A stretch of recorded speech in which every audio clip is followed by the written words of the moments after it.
Christmas and a Happy New Year. The Chennai Cells, let the celebrations begin. International mafia மாதிரி இருக்காங்கடா. மாட்டி சாவ போறடா. நாங்க இருக்கோம். நம்ம கண்டிப்பா அந்த பொண்ணை காப்பாத்துறோம். இன்றைய நாள் 6ஆம் பாசுரத்தில் இருக்கக்கூடிய விஷயங்களை நாம் பார்க்க வேண்டும்.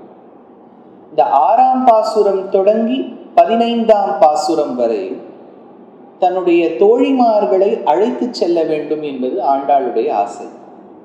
அதற்கு தக்கவாறு 6வது பாசுரத்துல ஆண்டாள் சில லட்சணங்கள் சொல்றாள்.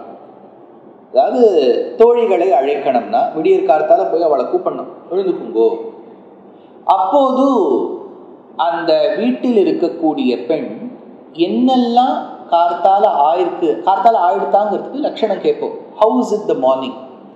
அப்ப ஆண்டாள் சொல்லிண்டே வரணும் பதில். அப்பதான் ஆரம்பிக்கிறா, புல்லும் சிலம்பின கான் அப்படிங்கிற ஆண்டாள். இப்போ புல் என்பது பறவையை தெரிவிக்கும். பறவைன்னு சொன்ன உடனே உங்களுக்கு ஞாபகம் வரக்கூடிய விஷயங்கள் என்ன? நீ சொல்லு Vishnu. Carrot. Very good. Andal கையில பேரட் வச்சுருக்கா. பேரட்டுங்கிறது வேதத்துக்கு ஒரு எடுத்துக்காட்டு. அதனால வேதத்தின் சார்பாக வேதத்தின் இடத்துல ஆண்டாள் கிளிய தரிச்சுருக்கா. வேற உனக்கு என்ன போயிடுது? ஈகிள்னா என்ன? நம்ம சம்பிரதாயத்துல கருடன்னா பெருமாளுக்கு என்னவா இருக்க? வாகனமா இருக்க. Very good. உனக்கு என்ன பறவை ஞாபகம் வருது? மானிஷாத பிரதிஷ்டான். ஓ, அந்த கிரௌஞ்ச பறவைகளை கொன்னது ஞாபகம். பறவைன்னா உனக்கு என்ன ஞாபகம்? மயில். ஏன்? Very good. முருகப்பெருமான் அமர்ந்திருப்பது மயில் வாகனனாய், மயில் மேல உட்கார்ந்து. கிருஷ்ணர் ஞாபகத்துக்கு வருவார். உனக்கு என்ன பட்சி ஞாபகத்துக்கு வருவார்? குருவி. அந்த குருவி என்ன, அதுக்கு என்ன பெருமை?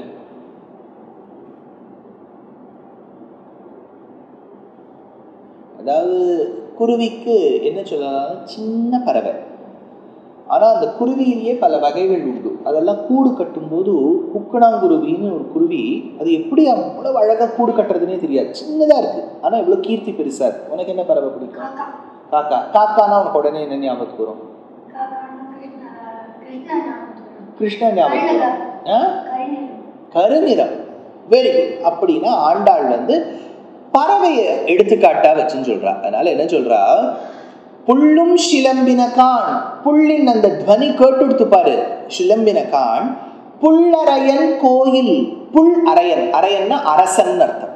புல் அரையன், புட்களுக்கு, அந்த பட்சிகளுக்கு அரசனா இருக்கக்கூடிய வேதாத்மா விஹகேஸ்வரோ யவனிகா மாயா ஜெகன் மோகினி. இது எந்த யாரோட ஸ்லோகம்? இது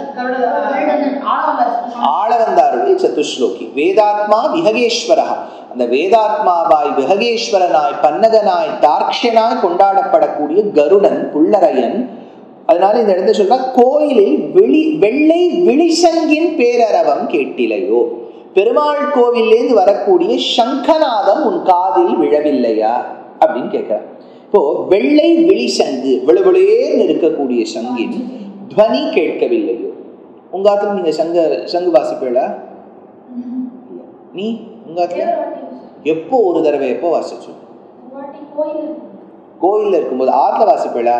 ஆத்துல வாசிக்க மாட்டோம். ஆனா தமிழர்களுக்கு ஒரு பண்பாடு இருந்தது.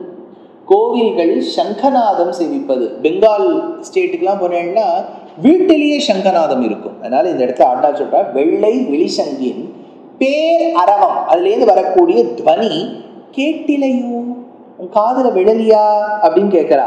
அப்புறம் இப்ப அந்த பெண்மணியை பார்த்து சொல்றா, பாரடி கார்த்தால ஆயிடுது, பேர்ட்ஸ் எல்லாம் சத்தம் போடுறது, அப்புறம் இந்த பெருமாள் கோவில்லேருந்து சங்கநாதம் கேட்கறது. எந்த கோவில்? பெருமாள் கோவில். பெருமாள் கோவில் உனக்கு எப்படி தெரியும்? இல்ல, பெருமாள் கோவில் எப்படி தெரியும்? Very good. புல்லரையன் கோயில்னு சொல்றான். கருடன் இருக்கக்கூடிய கோவில். ஏன்னா ஒரு கோவில் எடுத்துட்டேன்னா அந்த மதில்ல 4 ஓரத்திலையும் கருடன் இருப்பார். சன்னதி கருடன் இருப்பார். பெருமாள் எதிர்க்க எழுதியிருக்கக்கூடிய கருடன். அதனால இந்த இடத்த சொல்றா, புல்லரையன் கோயிலில் வெள்ளை விழி சங்கின் பேரரவம் கேட்டிலையோ. இதெல்லாம் அந்த உள்ள இருக்கக்கூடிய பெண்மணிக்கு சொல்றா அடையாளமா. இல்ல ஆயிடுத்து நீ நாழி அப்படின்னு சொல்றா. அப்ப அந்த உள்ள இருக்கக்கூடிய பெண்மணி கேட்போம் இல்லையா, சரி நீ எழுப்பறியே, நம்ம என்ன பண்ண போறோம்? என்ன பண்ண போறா? பெருமாள் நாமத்தை பாட போறா. அந்த எந்த பெருமாள்? பெருமாள்னா யாருங்க? கிருஷ்ணர். கிருஷ்ணர் சிறு வயதில் செய்த லீலா சேஷ்டிதங்களை பண்ணணும். ஆனா அவர் லீலா சேஷ்டிதம் பண்ணியிருக்காரு, ஆச்சரியமா பண்ணியிருக்காருங்கிறது போன பாசுரத்துல பார்த்தோம், மாயனை அப்படிங்கிற பாசுரத்துல பார்த்தோம். அப்படி என்ன மாய காரியம் பண்ணிவிட்டார்னா ஆண்டாள் சொல்றா, பேய் முலை நஞ்சு உண்டு, கண்ணனை வதம் செய்ய வேண்டும் என்பதற்காக தன்னுடைய முலையில் விடத்தை தடவிக்கொண்டு ஒரு பெண்மணி வந்தாள். அவள் பேர் பூதனா பாலகாதினி. அந்த பூதனாவே வந்திருக்கா. அந்த பேய்முலையோடு வந்த பூதனையின் பாலை உண்டு அவளையும் நற்கதிக்கு ஏத்தினார் எம்பெருமான் அப்படிங்கிறதால பேய்முலை நஞ்சு உண்டு. சரி, இப்போ கிருஷ்ணர் பூதனாவை கொன்னதுக்கும் ராமர் தாட்டகாவை கொன்னதுக்கும் என்ன சாமியம்? ஒரு ஸ்திரியை அப்படின்னா பெண்களை நாம் மதிக்க வேண்டும். ராமரும் கிருஷ்ணரை ஏன் மதிக்கலன்னு கேட்டா மதிக்காம இல்லை, ஏன்னா ஒரு பெண்ணுக்கு இருக்க வேண்டிய கருணை அவர்கிட்ட, அவ்வளவுதான். ஒரு தாய் ஒரு தங்கை அக்கான்னா அதுக்குன்னு ஒரு கருணை இருக்கு, இதெல்லாம் அவகிட்ட இல்லை. அப்போ பெண்மையை இழந்து விட்டார்கள், வதம் செய்தார். பெய்முலை நஞ்சுண்டு, கள்ளச்சகடம் கலக்கழிய காலோச்சி. கள்ளச்சகடம், கள்ளச்சகடம் சொன்னது சகடாசுரன். அந்த சகடாசுரனுடைய இயற்பெயர் என்ன? உத்கச்சன். அந்த உத்கச்சனாய் வந்த சகடத்தை கள்ளச்சகடம் கலக்கழிய கால் ஓச்சி, காலால எட்டி விட்டு எரிந்த. அடுத்தது வெள்ளத்தரவில் துயில் அமர்ந்த வித்தினை, வித்து இவர்தான் காரணம். வெள்ளத்தரவில் துயில் அமர்ந்த வித்து எப்ப படுத்துட்டார்? வெள்ளத்தரவில். எந்த வெள்ளம்? செம்மரம்பாக்கம் திறந்து விட்ட போதா? Very good. வெள்ளை அரவில் துயில் அமர்ந்த வித்தினை, விழுவிழேன்னு இருக்கக்கூடிய ஆதிசேஷன். அதனால வெள்ளத்தரவில் துயில் அமர்ந்த வித்தினை, இந்த வெள்ளத்தரவு விழுவிழேன்னு இருக்கக்கூடிய ஆதிசேஷன் அப்படிங்கிறத குலசேகர ஆழ்வார் எங்கேயாவது சொல்லியிருக்கிறார்?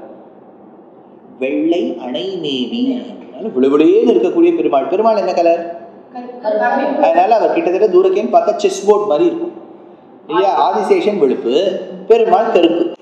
அதனால இந்த இடத்துல சொல்றார் வெள்ளத்தரவில் துயில் அமர்ந்த வித்தினை. அதனால அந்த ஆதிசேஷன் மீது சயனித்து கொண்டிருக்கக்கூடிய எம்பெருமான். இப்ப நல்லா யோசிச்சு பாருங்க, ஆரம்பிக்கும் போது புள்ளரையன் அப்படின்னா கருடனை சொல்லியாச்சு, வெள்ளத்தரவுனா ஆதிசேஷனை சொல்லியாச்சு. கருடனும் ஆதிசேஷனும் யாரு? நித்தியசூரிகள். அனந்தன், கருடன், விஸ்வக்சேனர்லாம் நித்தியசூரிகள். நித்தியசூரிகளை கொண்டாடுறா. அதனால அப்பேற்பட்ட வெள்ளத்தரவில் துயிலமர்ந்த வித்தினை காரணமாய் இருக்கக்கூடிய எம்பெருமான் உள்ளத்து கொண்டு முனிவர்களும் யோகிகளும். உள்ளத்து கொண்டு முனிவர்கள், முனிவர்கள் முனினா என்ன? மனனசீலகா முனிகி, மனசளவுல பெருமாளை நினைச்சுண்டே இருக்கக்கூடியவர்கள் முனிவர்கள். ஸ்ரீமத் ராமாயணத்தின் முதல் ஸ்லோகம்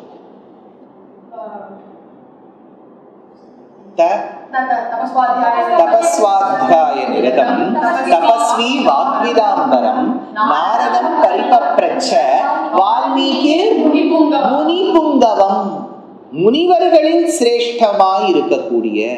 அதனால அந்த முனி மனனசீலகா முனி, பெருமாளையே மனசுல நினைச்சுட்டு இருப்பா. அவ ஒரு இடத்துல அப்படியே தியானத்திலேயே இருப்பா. இன்னொன்னு உள்ளத்து கொண்டு முனிவர்களும் யோகிகள். யோகினா யாரு சார்? உத்தரப்பிரதேஷ்ல இருக்கார் சார் யோகி. யார் யோகி?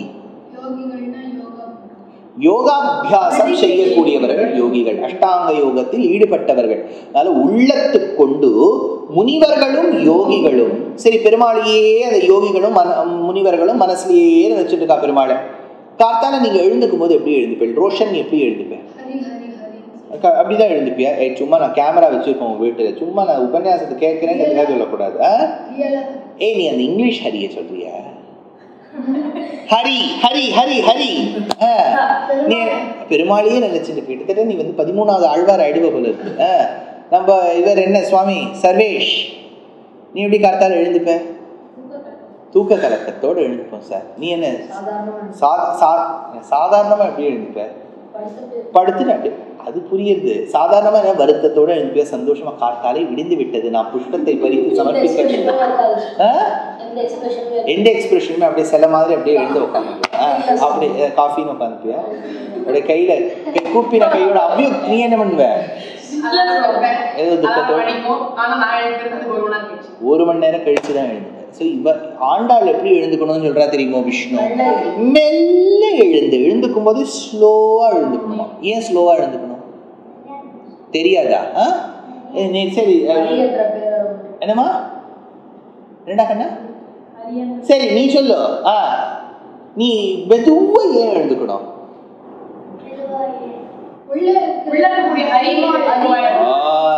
மெல்ல எழுந்து ஹரி என்ற பேரறம் உள்ள ஹரி இருக்காரு இல்லையா, ரொம்ப வேகமா எழுந்துட்டோம்னு வச்சுங்கோ, அவருக்கு ஒரே ஆட்டம், கம்பார்ட்மெண்ட் ஆடுற மாதிரி ஆடுவான்.